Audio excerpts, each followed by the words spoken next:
On this episode of DC On Screen, we are going back to review Justice Society World War II. But not just that. No, we're also reviewing DC Showcase Adam Strange and DC Showcase Kamandi, or Kamandi, the last boy on Earth, right after these words from our mystery sponsors.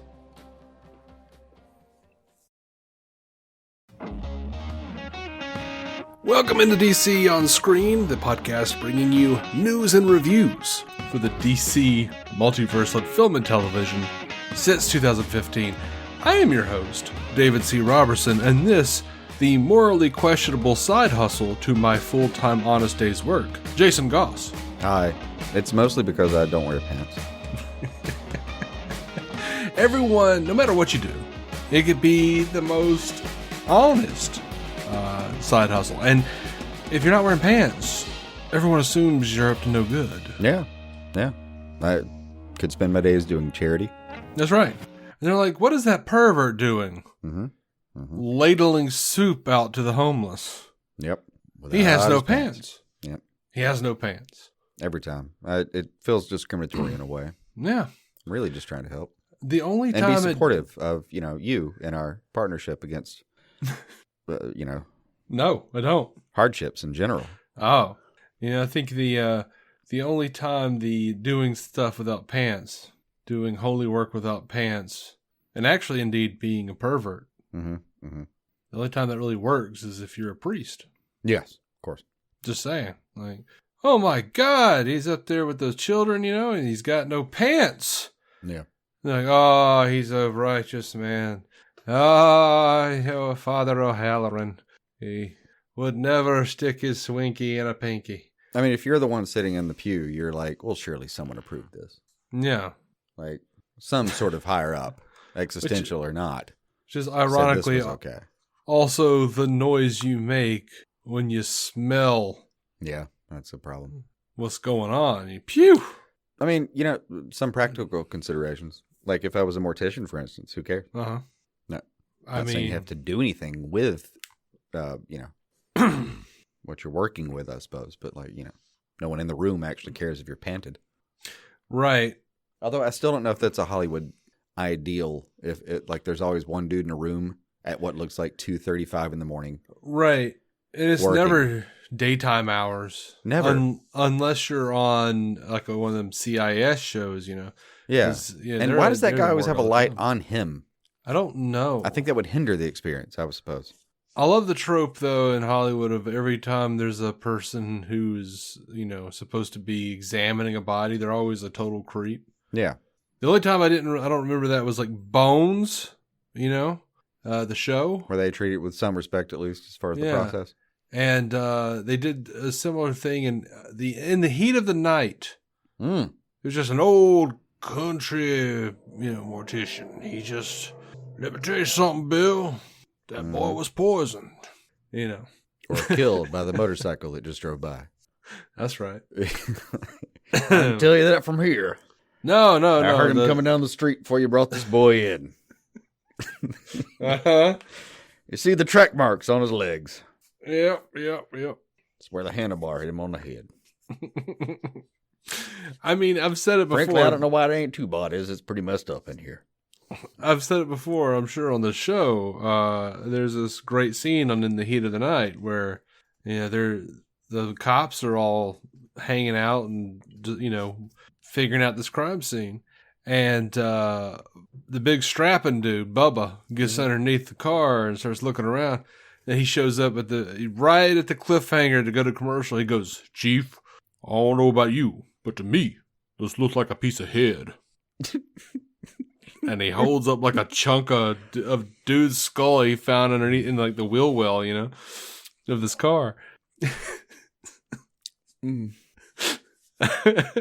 That's a beautiful sentence to read, to write, to hear about. Yeah, and it was made even better. This looks like a piece of head. It's made even better because of the musical conceits of the show. Because he holds up the chunk of meat and goes, Chief, I don't know about you, but to me, this looks like a piece of head.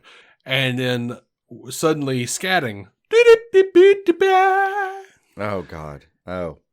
I didn't know which version of 80s bullshit you were about to tell me happened. Okay. I love it, Oh, dear though. God. I love it, though. That is a fantastic show. I don't doubt you. It is a really good show with really solid continuity, really good storytelling, great character arcs. And yeah, maybe it helps that I've actually been to the town where they filmed it. Mm. And they haven't changed really anything. Yeah. All of the appropriate landmarks are there, the same colors, the same style, like very much on purpose. They know what they got. But man, I doubt they're selling the same tours they are for the Walking Dead villages. no, but you know what's funny? It's funny you say that because one other big show filmed there, and it was the Vampire Diaries. Mm-hmm. So like when you go to like the Civic Center, like the Visitor Center, there's like a big room for In the Heat of the Night and like a big ass room for Vampire Diaries. Nice. And then they also had a few movies, but like the tourists go there for In the Heat of the Night and Vampire Diaries. The fake check framed for how much they got for those next to all the pictures, because let's be realistic. If I go to the Chamber of Commerce, I'm not so interested in headshots. It's like, what did that get us exactly? Yeah. $25,000. Oh my God, you're fired. You're so incredibly fired. I mean, Vampire Diaries went for a while. Another digit. Yeah, so did that other show. Anyway.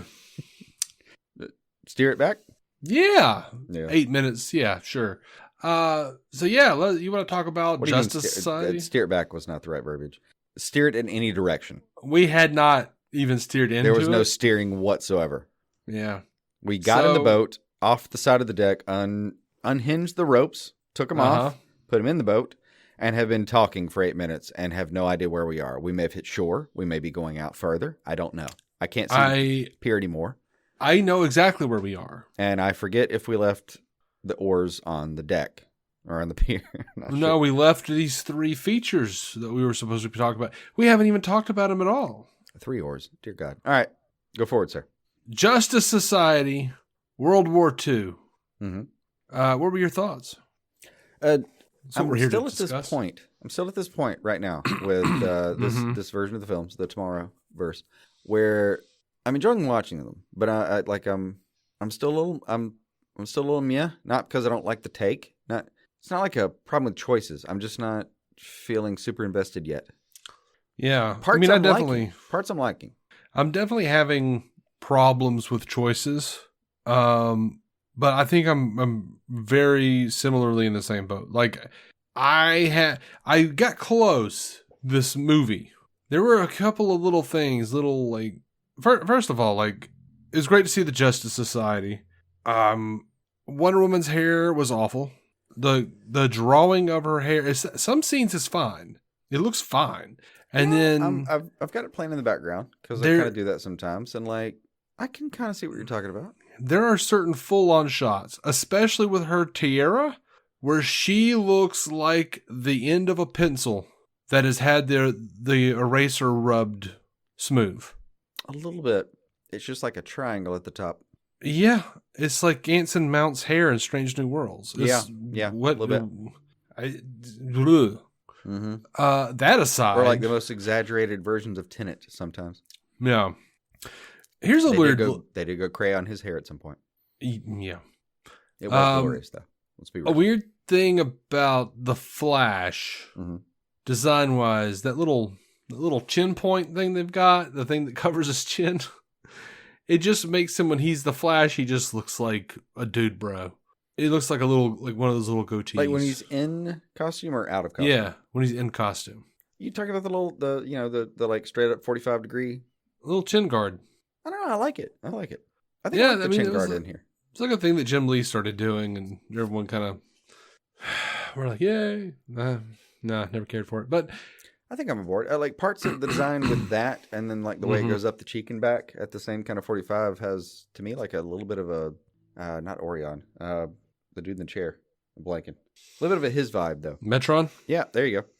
A little bit of his vibe though, like those weird little sharp 45s in a way. That could also just be this animation style. I just haven't been watching them right now. Could be. Yeah, those aren't big things. When I think of big things, I immediately go to, why did Barry Allen get summoned there by Dr. Fate? I mean, yeah, Fate said, yeah, he's a mission to accomplish and a lesson he must learn. Okay. Mm-hmm. That's not a reason. Like, within the confines of this movie, I feel like part of the reason I'm watching the movie is to find out why the inciting incident happened in the first place. Like, well, that's fine to some extent if you get the reason for the inciting incident. I'm not sure it's that clear. I mean, I suppose it's like in some ways as good as any other movie and any other average movie. But like, in that sense, that's the bomb drop for me, is it's a very average movie. But I guess it's a good enough reason to continue watching the story. But it's also why, like, I'm not incredibly invested yet in this series. Yeah. I haven't figured out who I'm supposed to be, I don't know, caring about? Yeah, a little bit. I mean, definitely like some scenes that I really love. And there's real care going into this. Like, there's a ton of things that I think I'm going to really like. There's always like the basics of just problems with these kind of movies that are going to be a baseline. Yeah. I kind of feel like, hey, look, so as far as caring about them, they had some really cool stuff in this movie. I haven't completely gotten my foot in, I guess, you know? Yeah. Like they've done some cool things in this movie. Like I loved that spoilers, I'm going to spoil the shit out of this. I loved We're very late to that party. I know. But look, there are people like us who haven't watched it yet. Presumably you're going to title it something along the lines of this movie. Surely they'll be right. I loved that Hawkman died. Oh, actual consequences here? Yeah. I love the stakes. I love that Steve Trevor died. I mean, he is Hawkman, so he's just kind of dying for now. Yeah. In certain ways. I loved Black Canary's sobbing over him, her clear love for him. I wish it had been really in the rest of the movie so that I knew that was a thing. Oh, no. Fair enough. But I didn't catch that. The best part of this movie, the final act, is solid as hell. Mm-hmm. That final battle is great. So, like, Black Canary in particular, like her sobbing, pulling the mask off, the whole thing, you think that's a scream or whatever the hell she said. Oh, yeah, and that was right before that gruesome-ass cry where she, like, rips the flesh off of that thing. Like, flaying him compared to what she did would have been kind. Yeah. It was bad. So... She descaled the motherfucker. Yeah, no, that was solid. I mean, like tons of scenes here that I really liked. A lot of the emotional beats actually. Now we're talking about it, are actually very solidly good. Yeah, I just wish that, because like up to that point, like I hadn't really gotten an idea that like Black Canary was into Hawkman. I just thought hey, this is someone I care about. We're friends, teammates, whatever. I didn't really get a strong sense. Like I knew that he was like waiting on Shiera, but I don't know. I didn't think of it as that serious until he was dying, and I was like, oh, she liked him. Yeah, no. I get it. They were paired a lot. It wasn't exactly that. It wasn't exactly that I like misinterpreted it as platonic.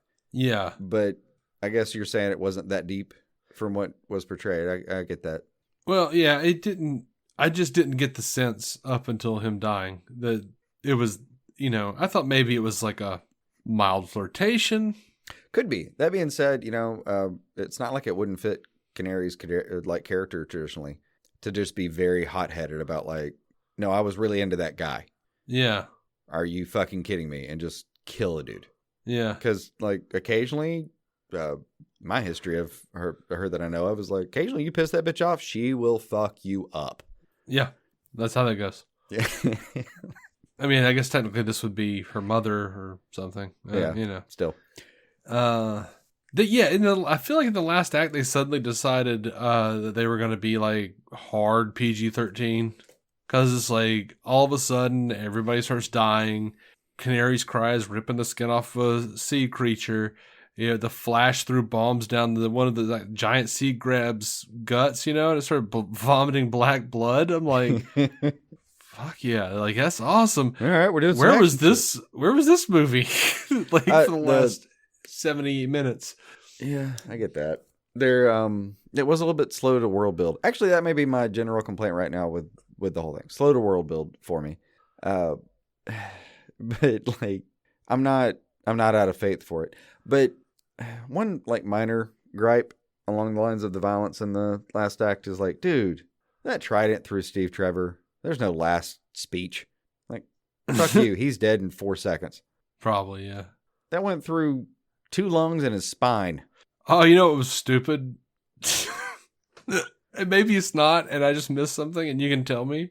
Like, at first, it's like it tricked me, you know, because I didn't exactly connect the Wonder Woman not accepting Steve's proposal every day with what Barry was doing with Iris at the beginning. I had forgotten that the Barry and Iris thing had happened, but like it almost tricked me because she hands Barry that ring that Steve gave to her, and she's like, "Don't wait, blah blah blah, whatever it was."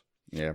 I was like, oh, that's neat. And then like 2 seconds later, I was like, when the hell did Wonder Woman find out about Iris? Did he mention that?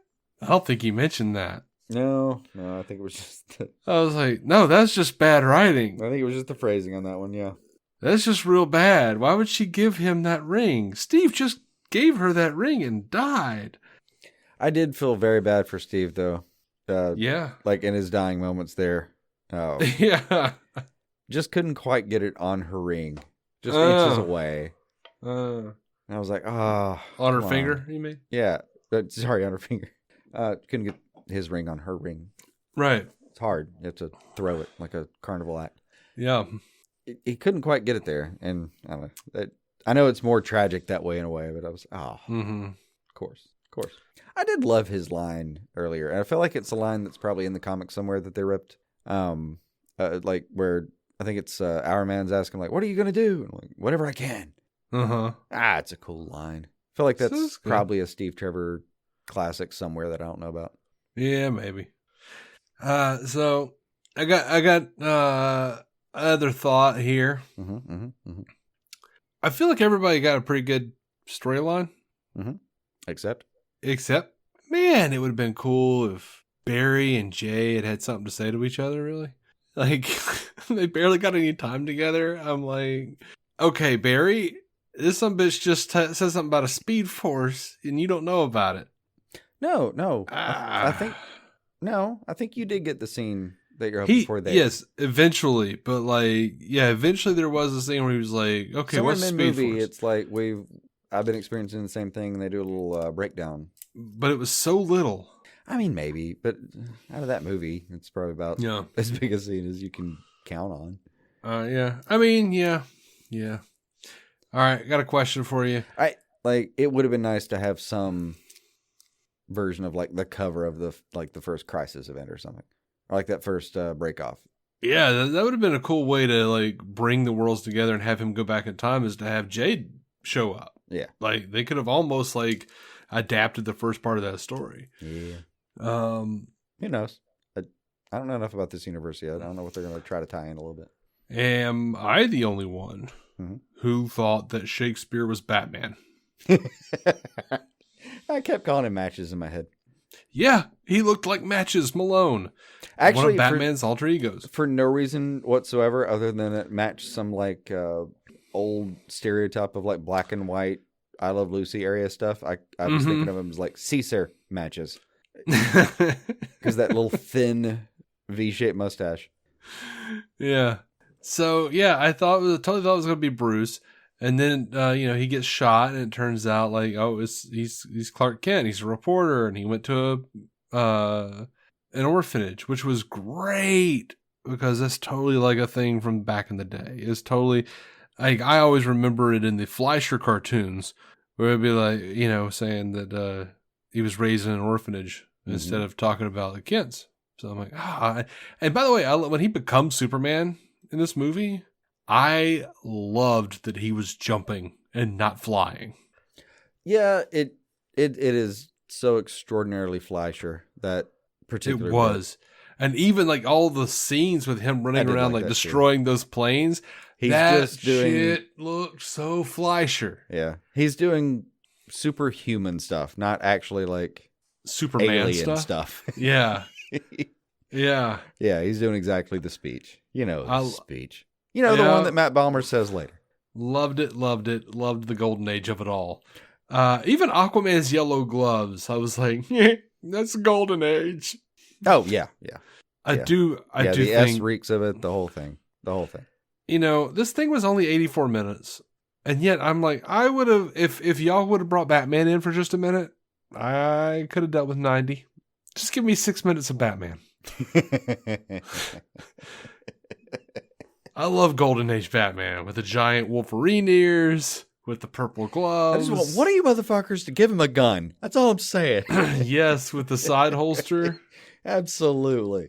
Just like have him swing in, crack a neck, and go fitting in for his kind. Quiet, or Papa spank. And wait, what was that one? Snap his neck over a car window or something? I forget. Yeah, no, he was just hanging out of a window out of a building, and Batman just like heel right to the neck, crack.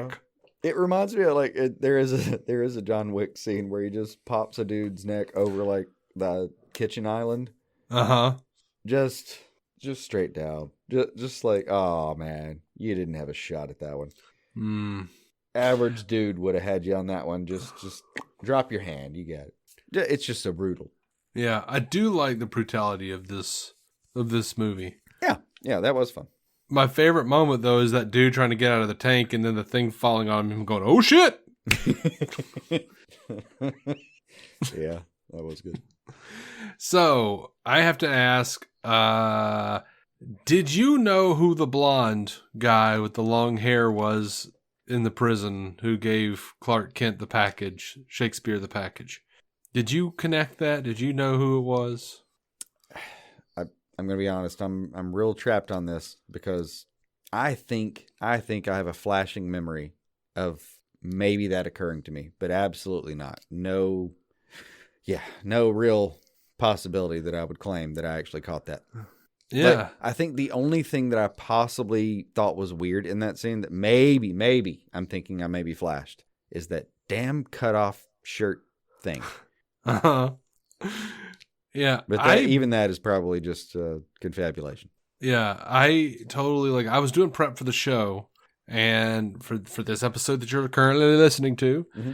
And I was like, wait, who was the guy with the blonde hair in the prison?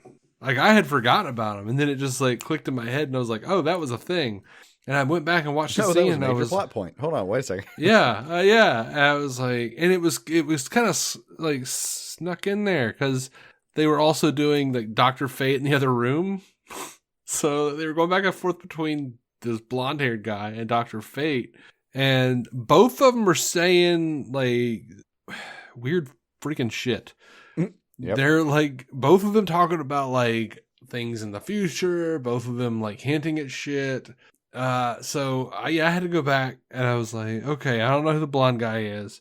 He's saying, "Oh, they told me to give this to you. They said you would come." And I'm like, okay, cool. Who would this? I don't know who this is. I even backed it up to see if they had a name on the door. Just say, is there anything? No. And that was a huge flaw for me for this movie. It was so thrown in there and mashed up with Dr. Fate. I forgot it even happened for a while. And then I went back. Now, who would you have thought it was based on what was going on? Honestly, my first guess was Psycho Pirate. I mean, no. And the reason I say that is because I did look up at some point the actual villain is the advisor. And I did look that up. Mm-hmm. And that is a Psycho Pirate derivative. So that wasn't on my mind. Yeah. I don't know who I might have thought that was. And I don't think that I actually caught the S to really think about it too hard right then. Mm-hmm. I mean, I don't know. I guess I just didn't realize what role it had in the movie, and I didn't focus too hard on that dude. Yeah. He doesn't look when you. I just watched. He doesn't. When you look at him just by himself, he's the hair's not quite right. I guess looking at it, yeah, it's a white shirt. There's always the ripped and torn white shirt. There's always the blonde hair, but it's always so much longer that I don't think about it. And then, you know, short of that, he just kind of looks like every Anglo designed, fit white dude that's ever been drawn. I also thought it might be future Barry. Possibly, yeah. Like they don't even give him like the gripping, you know, kind of wide frame they do normally for Kamandi, where he clearly has like you I forget what's that, like the three pull Olympic thing where I know what you're talking about. Yeah, it looks like he could do that. So I had no idea it was Kamandi until I realized that the showcase was Kamandi, the last boy on Earth. So I was like, oh, I bet that sets it up. And I looked it up, and they were like, yeah, it was like, I saw like, you know, them handing him the Superman thing in the short, and I went, hey, sons of bitches. Mm-hmm. And by the way, those short, Kamandi isn't available on HBO Max, so it's a whole stress and a struggle to get a hold of. Yeah. Back to the pirating days. So, I don't know how much more I have on this movie. I thought this was interesting. The film was officially announced August 2020 during the Man of Tomorrow panel at Fandom.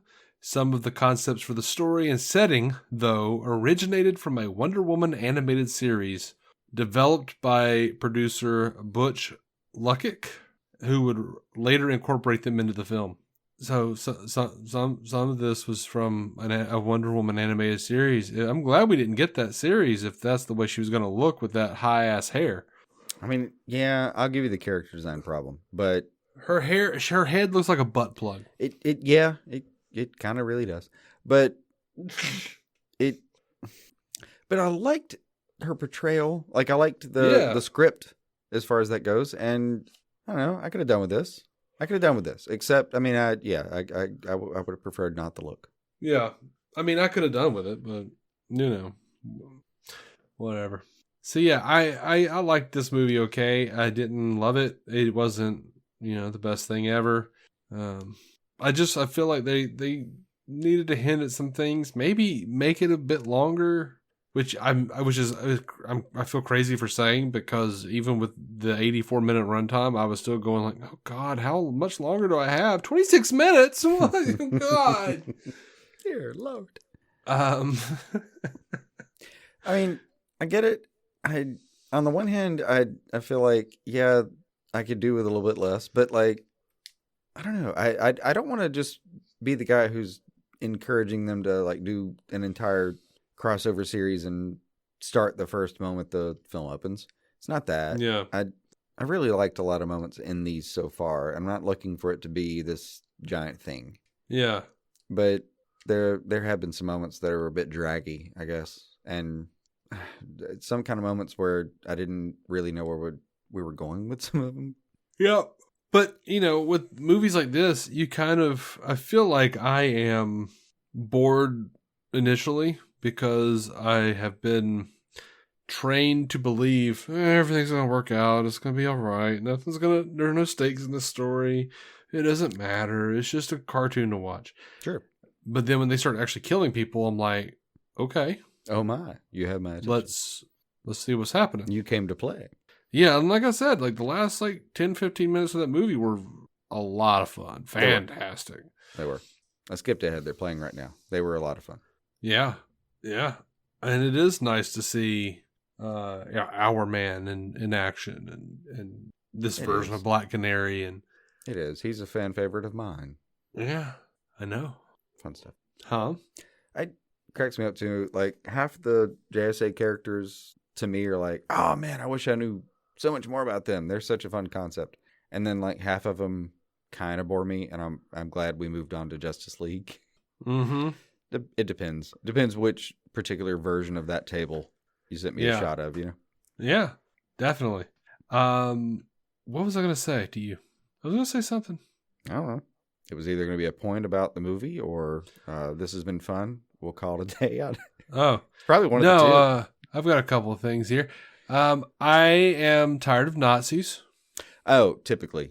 Yeah, that's my response as well. And I think it's just I was, born a little later. So like the generation before me were really obsessed with World War II, or like a couple of generations before me anyway, were really obsessed with World War II. It was in a bunch of TV shows and was until, well, Vietnam happened. And then everyone was able to comment on that and complain about Vietnam. And that was the one I really cared about. I don't give a shit about World War II most of the time. Yeah, no. As far as taking interest in it, like atrocities were had and things were important, but I'm not trying to take away sacrifices made or heroics done. It's just I'm tired of it. I'm Indiana Jones and Marvel and Hydra, and I'm tired of Nazis. It's a very black and white piece of history in my head, where that's not the most relevant part of what came out of that anymore in our lifetime. And I also think of John Belushi. Yes. Because of 1941. But yeah, I'm just tired of World War II stuff. I mean, generally, like in our lifetime, even Vietnam was fought basically over communism and some bullshit. Like, it's always just been the communism thing. And World War II was, that was our grandparents when we grew up, and we're in our late 60s at this point. Yeah. So, like, not relevant to us. Uh-huh. I'm sorry. Did you just say we're in our late 60s? I was just making sure. I was like, where did that 20 years go? Just meant spiritually, but 30 years. Spiritually, cardiovascularly, spinally. Spinally. Yeah. Backally, I almost said. Prostatally. Who knows? That shit just catches up with you. You just don't know. You just don't know.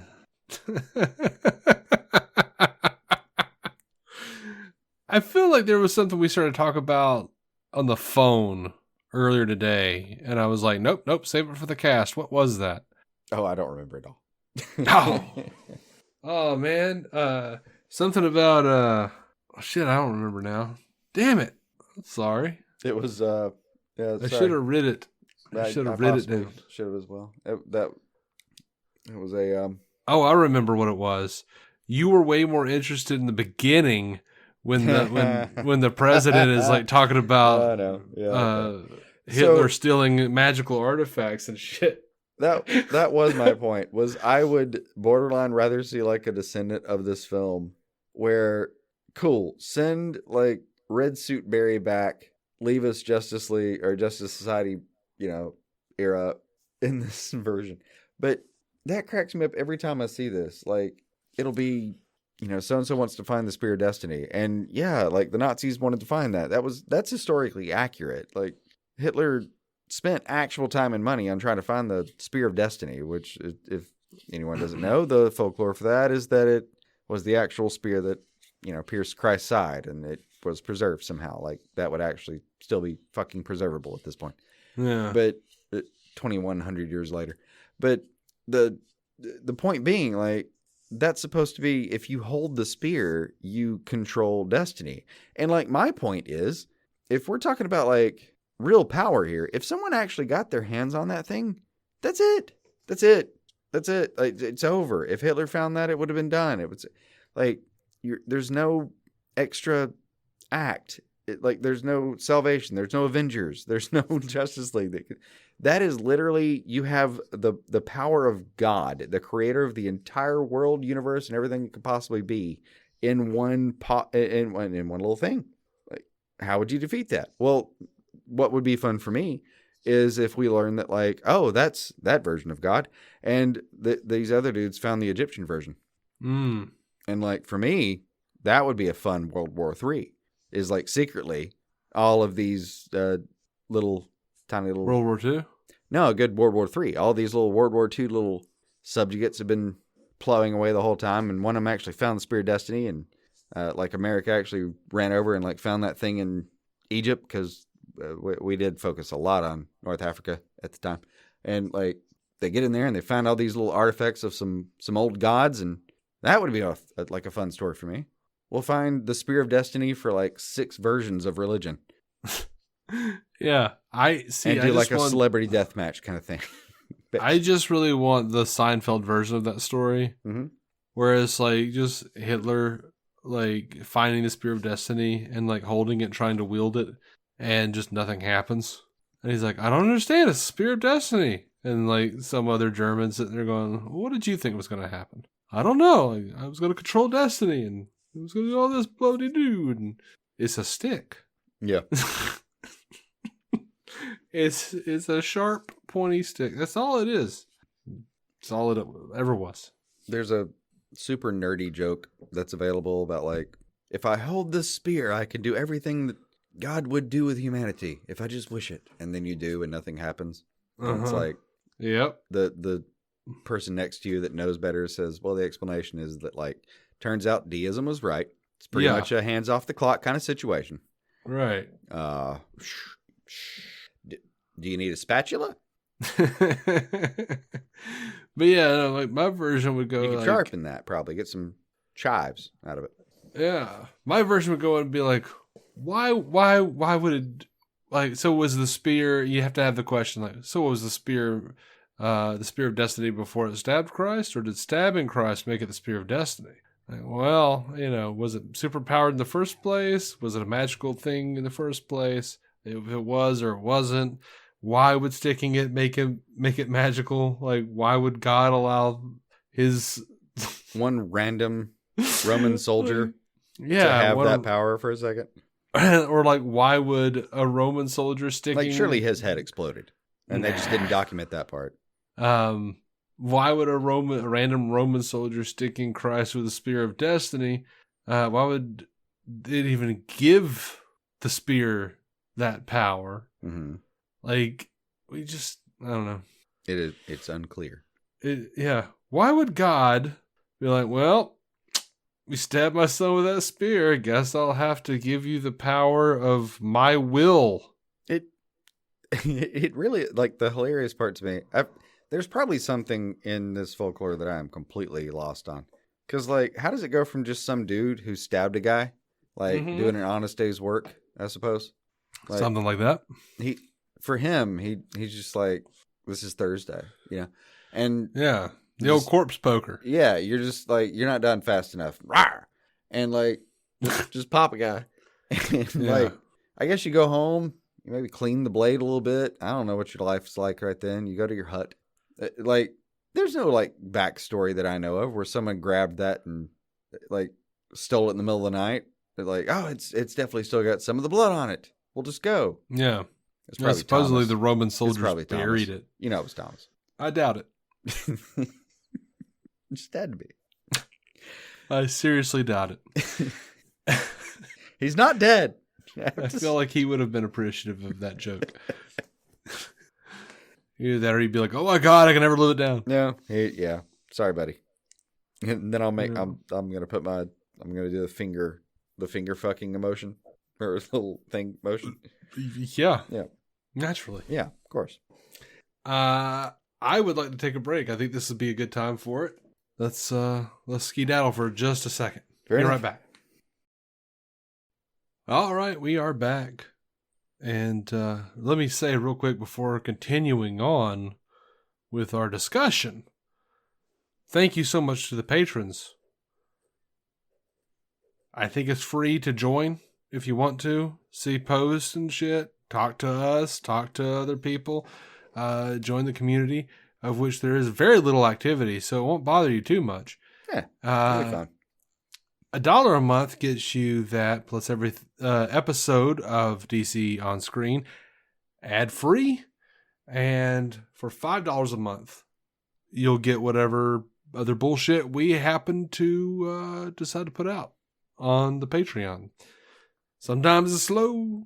Sometimes it's a little less than slow.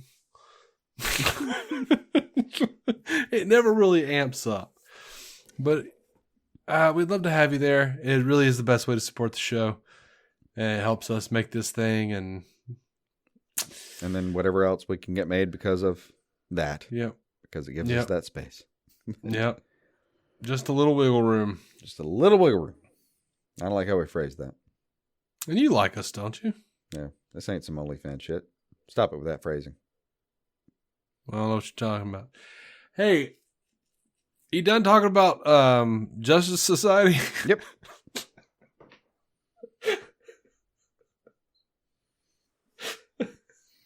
By the way, Shakespeare didn't look anything like Barry's Superman. He should have been like, "You're so familiar, Superman." Like, no. That's why I thought he was Batman. He didn't look anything like Superman. He had the weird high cheekbones and whatnot. I know. I told you. I kept thinking matches. He looked different. I'm telling you. Let's talk about. Well, first of all, let's just go ahead and talk about Kamandi. Was there anything that you cared about in this story? Because I didn't. Like, I thought it was kind of cool. I thought we were going to see him wind up going back in time, but all we saw was like them giving him the Superman outfit from the the Yeah. And he like wanders off with it. And like old elder monkey. Old elder monkey is like, I dared not tell him that he was also in the prophecy. Like, oh, I know. Why wouldn't you tell him he was in the thing? And I get it. I would almost, well, let me put it this way. That is the most I've ever cared about Kamandi. I will agree with you. This showcase is the most I've ever cared. I was actually pretty riveted by this story in a way. Yeah, it did pretty well. Like, it was the most I've ever been interested in Kamandi, for sure. And that's shocking because I love Batman the Brave and the Bold, and I love that was a good throwback. Yeah, and I've read some other stories that were pretty good. Like, I usually just see them referenced in things, or like there's a sidebar where somebody will go to a certain period of time or whatever. But this was very focused, and man, it was fun. I loved watching the idea that that's the backstory there, that's the backstory there in general. But like that was cool. I loved watching the little trials. It was a very familiar pattern for the story, but yeah, really well done. Something occurred to me while watching this, and I think one of the reasons I liked this more than most other Kamandi things that I've seen is because they treated the animal characters like they were people. Mm-hmm.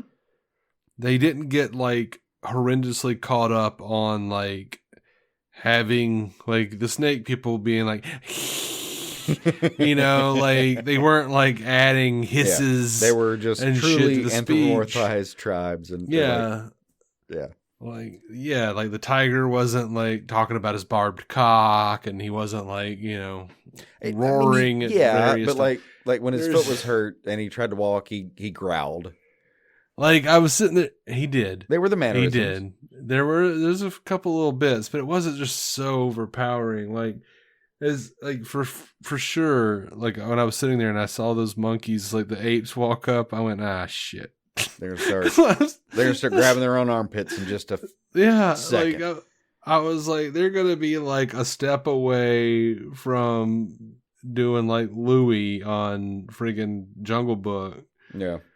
I'm like, oh God, now we're gonna have like some kind of freaking banana cult or something. Like, I don't know, I can't do it. But it was good. But yeah, for just a second there, I was like a little kid like a little 5-year-old kid with his mom at Kmart. I was like rolling around underneath the little clothes rack there going, I don't want to do this anymore. Oh, Jesus Christ. I just hid in them. But yeah. I did that too. Yeah. I like to scare people. Oh, it's the best. Yeah. It's the thing I miss the most about like those big box stores like JCPenney's and Sears back in our day. We've still got JCPenney, Do we? Oh, dear God. Yeah. They're still around. I think there's one at the Pinnacle. It's JC Nickel now. Is it? Probably. Inflation and what's not. I was going the opposite way. I was going Ray Charles and the Blues Brothers. Well, depreciation, man. Oh yeah.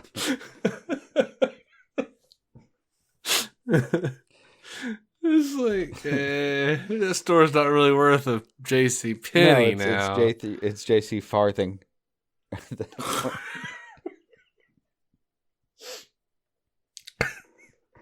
Damn it! I was taking a drink.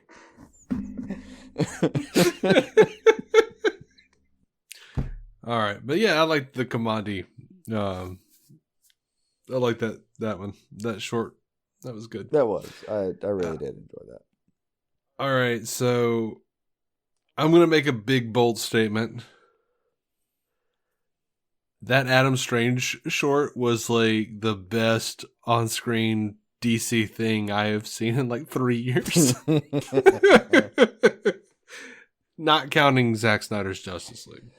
It is great. Have we talked about the King Garrett's Adam Strange?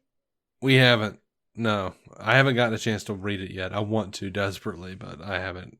All right, then I need you to completely digest what I'm about to tell you. If that's how you felt about what you just saw, that needs to be the next thing you read. They make Adam Strange a war criminal. Yeah, I got that sense.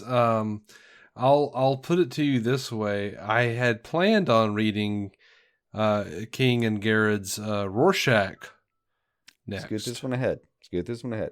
Rorschach is phenomenal as well. Everything those two touch. There's platinum. Yeah. Nothing but platinum. Fair. But if you're more interested in that one, I would say scoot it ahead. Rorschach's not timely. You got all... Yeah. But yeah, Adam Strange. Thought it was fantastic. Loved the hell out of it. It was just really cool. The Zeta Beam. Oh, okay. First of all, this is one of the most brutal things I've ever seen with DC. This was like watching Starship Troopers, but with Adam Strange. Mm-hmm. And I love that there's just nothing but carnage. And then the Zeta Beam takes him away from his dead wife. He's got to get back to his daughter. He's got to try to figure out when the Zeta Beam is coming, becomes a miner, becomes an alcoholic. Of course. I just dug it all. And it's a very small story. It's a very straightforward story. I can't wait to see how it ties into the Tomorrowverse further down the line. But I always have had a weird love for Adam Strange. And I'm not disagreeing. I just want to know why. Why do I have always had a weird love for it, you mean? Yeah. Yeah. What's the affinity? I feel like mostly it is a specific era of pulp sci-fi. It's like rocket packs and... Oh, like Rocket Man kind of vibe. You mean the Rocketeer? Rocketeer, yeah. Good, yeah. Yeah, there's sort of... Yeah, there's Elton John may be applicable to this. Yeah, there's a bit of that, but it's also just more or less old, 40s and 50s pulp magazines where there's, a dude with a rocket pack and a freaking fin on his head flying around with a ray gun, the Ron Thanagarian conflict. It's all very cool. Crazy old scientist and who brought him there. And then he's got his daughter that he winds up marrying. I don't know. It's all very, just old timey and pulpy. And I just like it. Well, in a way, it reminds me of those movies that are of the same kind of era or notion, or even the kind of same vibe, that are they become Mystery Science Theater kind of movies. Yeah, but somehow the concept of Adam Strange was actually good enough to not be one of those. Mm-hmm. Because I do dig his concept, and it's always been well done. But he could easily have been one of those bullshit movies that showed up on that show. Yeah, and I feel like it's very much in the same kind of vein as Barbarella or something, where it's just clearly much less adult than Barbarella, but it's just that cheesy old sci-fi goodness. Yeah. This hit I love seeing him. Yeah, this had a lot of heart. This had a lot of violence. Oh yeah, I was there for it. Mm-hmm. I love that he was the guy. He was the savior of everyone at the end. But if I had an issue, it would be that like the Zeta beam waited for years and years and then picked him up just then. Yeah, but it seemed a little coincidental. But whatever. I'm willing to overlook it. It was a cool short. Yeah, that part was like, yeah, and you knew it was a Deus Ex Machina kind of thing. But I dug it though. I especially in the context of where that left us, where you just have no idea where that leaves us with the rest of his story. Like at least that we might get something else later. I think I would be more annoyed if I just never knew what was happening with him ever again in that universe. Yeah, that would really annoy me. That would make me livid. In that case, I think I would prefer the scene ended with him just kicking that like whiskey bottle. I mean, genuinely, just him being like, well, it's me and a dead planet now. I guess I'll just drink until this either happens or doesn't, I guess. Yeah. Yeah. By the way, do you have that Adam Strange by Tom King? Yeah. I have the issues, I believe. Okay. Would you like to borrow? Yeah, I might need to do that. Can do. We'll arrange that. Do you have all of the Human Target? Is that all out yet? I have that as well. Excellent. Although I've only read the first 2 of Human Target. I just have it housed as the next thing I'm going to read when I get back to being able to do like a series like that. Yeah. All right. I think that's it. That's all. I think that's all I got. How did you feel? Are you good? Or do you want to talk more? Yeah. No, we're good. All right. Did I adequately explain why I like Adam Strange? I think. I don't know. All right. Was that a worry you had? It just occurred to me. I feel like you got it across pretty well. Yeah, no. It just occurred to me suddenly. And I was like, oh, shit. Did we talk about that? Yeah. All right. He's super cool. He's got a retro feel that you like. And yeah, a storyline that apparently has way more explanation or ability to be explored than previous generations have thought. Because, damn, these last few things have been fire. Yeah, but I even like the 90s version. Like, it was weird because like I loved like the old-timey version where it just looks like the 1950s. True. But then like in the 90s or early 2000s, they did a miniseries, and it was like everything I loved about that era, where it was just like big clunky armor, like ridiculous, like sub-anime style kind of thing. Mm-hmm. I just loved that in a completely different way. And so yeah, I like Adam Strange. I actually loved his character in Krypton as well. Yeah, I did. I like seeing that actor show up on Reacher. Yeah. Which had but I mean, in it. So like, I don't know that it would have been popular. It might have been a Cool World situation, but I would have loved to see like Brad Pitt do Adam Strange back in the 90s. I feel like it was begging to be made by Tim Burton too, because he loves that old retro shit. Like not like Nightmare Before Christmas style. I feel like the cheekbones are what have drawn you to this conclusion, and I don't disagree with you. What, the Brad Pitt thing? Yeah. Just mainly just the guy from Krypton looked like Brad Pitt to me. Oh, okay. Yeah. I mean, we could have done something else. I wouldn't be mad at that. We can do something else. I don't know. True. And also to be fair, it's like that slim athletic type. So cool. Yeah, that works. I'm not mad at the casting there. Yeah, I would have done it. That would almost be too much leash to give Tim Burton though, to do something like Adam Strange. Uh-huh. Oh, God. You know who should do an Adam Strange movie? Luc Besson. Don't know him. Fifth Element? Yes. I feel like that's all you need. Like, really. Change my mood also, in 2 sentences, or 2 statements. 2 blurts, really. Leon, the Professional. Yes. Fifth Element, Lucy, Valerian. He'd be fine. Yeah. He's got this, no worries. Luc Besson, come do our Adam Strange movie. I need it.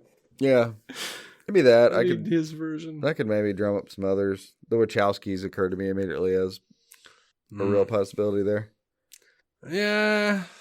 I mean, I think I'm done with them. Think about, like, if you saw Resurrection, but that last act was, basically a couple people with a gun before the Zeta Ray came up and they were defending themselves from a bunch of winged people.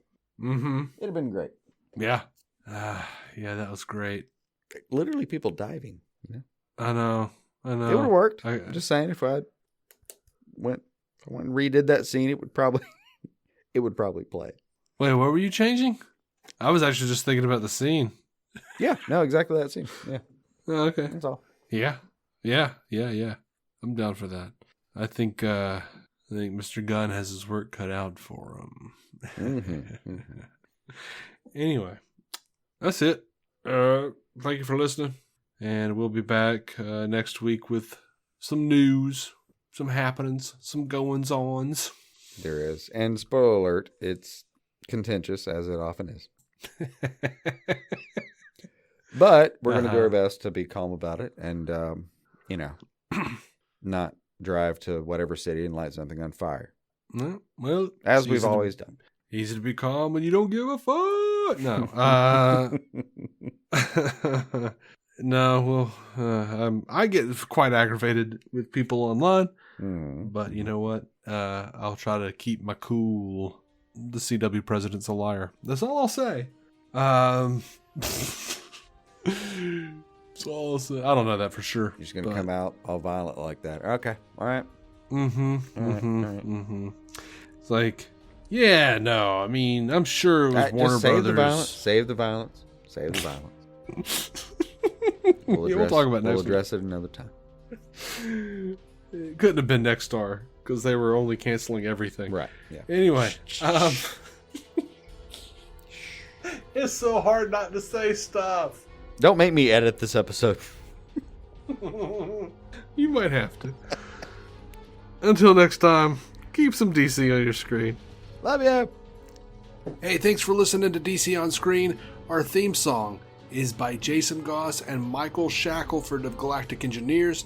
The incidental music is by Michael Shackelford and Kevin MacLeod. You can rate the show on Spotify or rate and review us on Apple Podcasts. Doing that really helps push our show to new listeners, so your help would be much appreciated.